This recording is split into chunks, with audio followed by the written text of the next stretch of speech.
ቦሌ ለቦሌ መገናኛ ለመገናኛ ሲበሉ እኮ እኔ ሀቢባ የአብሳ ብር ቡና ከሱቅ እኮ ነው የምበደረው አጥቼ።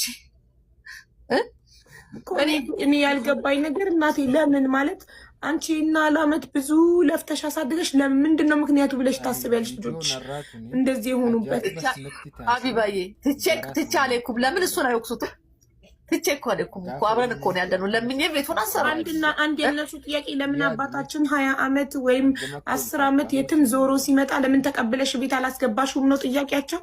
ይሄ ነው በቃ ሃይማኖት ትልቁ ጥያቄዋ አባቷ እንዲገባ ነው የምትፈልገው። እሱም ጥሎልሽ ሄደ፣ እኛ ሞተንልሽ ልታገቢ ነው ወይ ትለኛለች። ሀቢባ እንዴ ማንም ፈርቼ እንደዛ ሲራቡብኝ በርበሬው ሲሸጥ የሁለት ወር ሲያልቅብኝ ለምን አላገባም? ባል ትዝ ይላል እንደ የራበው ሰው ባል ትዝ ይለዋል እንዴ? አሁን ደግሞ እኔን ወደዛ እንደ ቆሻሻ ውርውራ ማለት ነው ትደውልልኛለች ልጆቼን ስቆጣ እኔ እውነት እኔም ባይተዋር እንዴት እንደሚያደርጉኝ እንደ እናት እኮ ምን የምቆጣው እናት ስለሆንኩኝ። ልጆቹ ምን አባሽ አርጉሽ፣ ክብርሽን ጠብቂ፣ ከልጆቹ ላይ ውረጂ። ልምጣልሽ እኮ ነው የምትለኝ። ልምጣልሽ፣ እሰራልሻለሁ፣ ገና ለህግ አቆምሻለሁ ትለኛለች።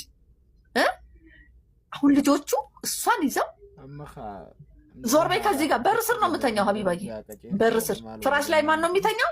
ሀያት ቆጥ ላይ ወጣ እቃ ላወጣ ቦርድ ልትደበድበኝ ነው የምትነሳው። ኢማም ተደርባ ነው የምትነሳው። አራቱ ልጆች እዛው ኢትዮጵያ ነው ያሉት። ሀያት ብቻ ሶሪ ሃይማኖት የመጀመሪያ ልጅ ብቻ ናት ከሀገር ውጭ ያለች።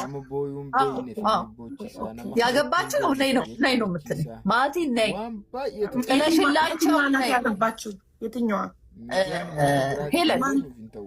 ሄለን ሁለተኛዋ ማለት ናት። ሄለን አየር ጤና ያለች ያልሽው ነው ኢንተርቪው ላይ አየር ጤና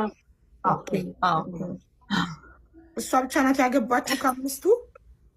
እሷ ናት ያገባችሁ። እና የሚገርምሽ አሁን ግን ያው ግሩፕ ውስጥ ከታታለች። አሁን እንደዛ የምመካባት ልጄ ባለፈው ምዛ ቁጭ ብዬ ለምን አመጣሻት ትላታለች። እኔ እዛ እናት እኔ እንጃ እኔ አላውቅም። አላህ ይሁናት፣ አላህ ይሁናት። ሰው አምጥተን እናሳድራለን እኮ ቤት አለን። እኔ እኮ እዛም እኮ እንዴት አትፈልግም? ገብቶሻል?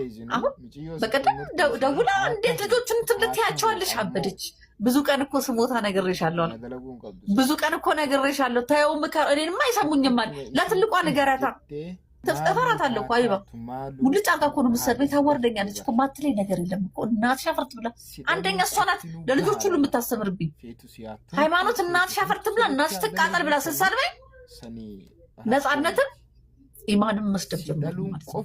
እንደ ታላቅ መምከር ትተው ነፃነት ማለት የትኛዋ ናት? ሃይማኖት ሄለን